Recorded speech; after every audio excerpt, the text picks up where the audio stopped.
Nothing defines the spirit of modern exploration quite like the deliberate choice to step off the beaten path and into the steam of history.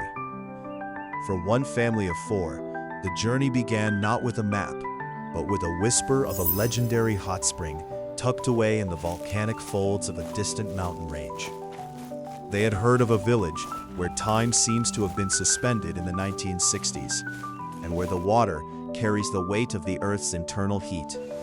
This is not just a story about a vacation, but an exploration into the mechanics of a culture that prioritizes communal well-being and the preservation of nature over the rapid pace of the outside world.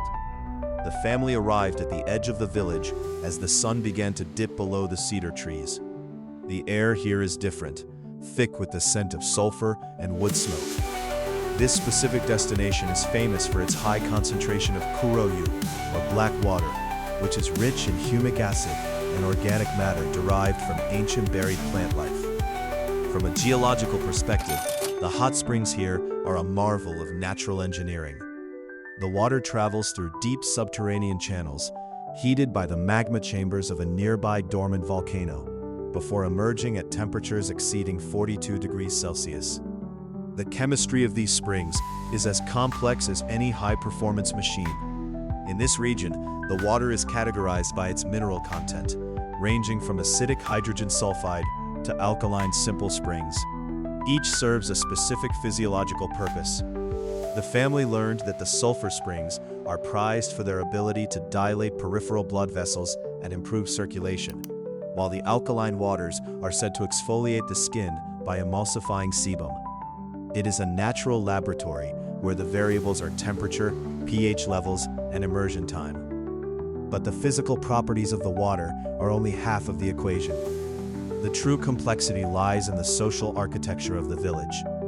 Unlike the sprawling commercial resorts found in major cities, this village operates on a principle of collective identity. Every innkeeper contributes to the maintenance of the shared stone paths and the preservation of the surrounding forest. The family encountered a unique system known as the Wooden Pass, which allows travelers to sample 3 different baths across the village for a single price. It is a clever economic model that ensures every small business thrives while encouraging visitors to explore every hidden corner of the town. The conflict for the family was not one of physical danger, but of cultural vulnerability. Standing at the entrance of a centuries-old bathhouse, the rules can feel like a daunting barrier. There is a meticulous ritual to be followed: the removal of shoes at the threshold, the deep bow of greeting to the attendant, and the silent etiquette of the changing room. For the children, it was a lesson in stripping away the modern distractions of tablets and phones. For the parents, it was a challenge to let go of the rigid schedules and anxieties of their daily lives. They stood at the edge of the outdoor pool, hesitating as the steam rose in thick white plumes. The father watched as a local man, likely in his 80s, moved with a grace that suggested he had performed this ritual thousands of times. The man noticed the family's hesitation and offered a small, encouraging nod. He pointed toward a wooden bucket and gestured for them to pour the warm water over their shoulders before entering. This act of kakeyu, or pouring water, is essential to acclimate the body to the heat and maintain the purity of the communal pool. As they finally lowered themselves into the mineral-rich water, the previous tension in their shoulders began to dissolve. The sensation is one of total envelopment. The hydrostatic pressure of the water works to reduce swelling in the limbs, while the heat triggers the release of endorphins. It was in this state of physical relaxation that the family began to truly observe the people around them. They met a young couple who had traveled from the coast to celebrate an anniversary, and an elderly woman named Hana, who had lived in the village her entire life. Hana did not speak their language, but her kindness was expressed through action. Seeing the youngest child struggling with the heat of the water, she moved to the edge of the pool and showed them how to sit on a submerged stone ledge, where the water was slightly cooler. Later, she shared a small bag of roasted sweet potatoes that had been cooked in the steam of the vents nearby. These interactions, though brief and largely silent, bridged the gap between two vastly different worlds. The family realized that the hot spring was not just a place to bathe, but a social leveler where status and origin are washed away by the steam.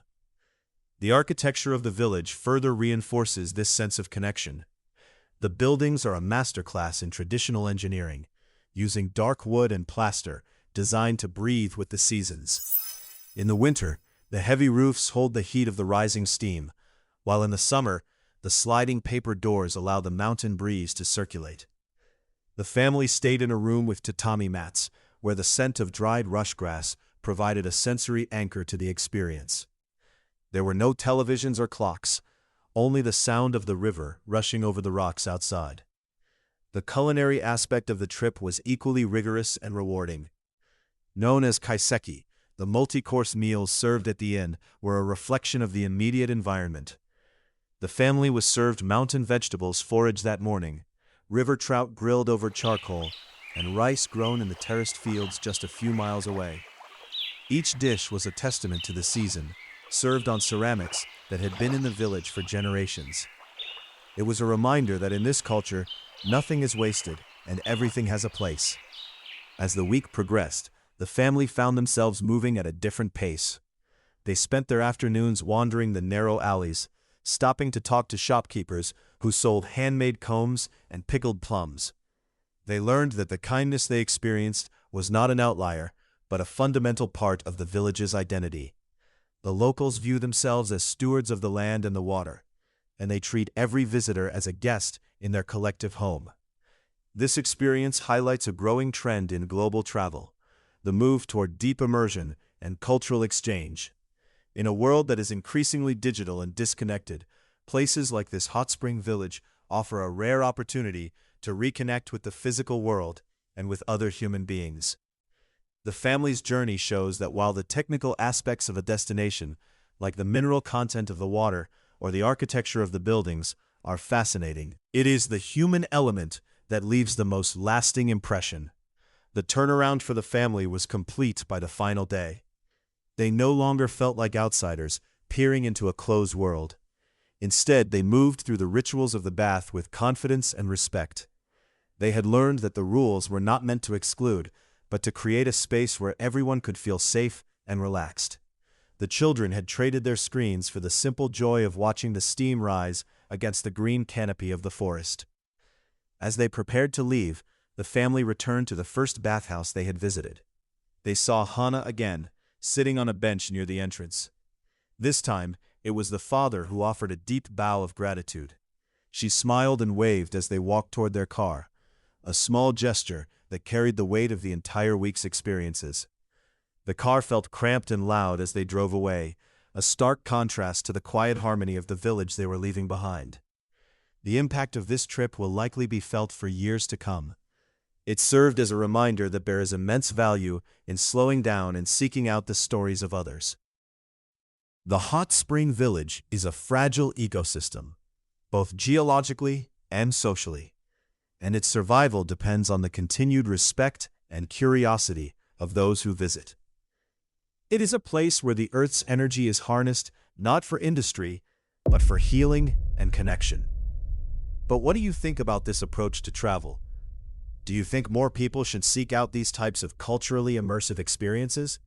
Or do you prefer the convenience and predictability of modern resorts? Is the vulnerability of entering a new culture a price worth paying for the reward of genuine human connection? It is a fascinating intersection of geography, sociology, and personal growth. And I am interested to see what you have to say in the comments. Thank you for watching and for joining us on this exploration of the steam and the spirit.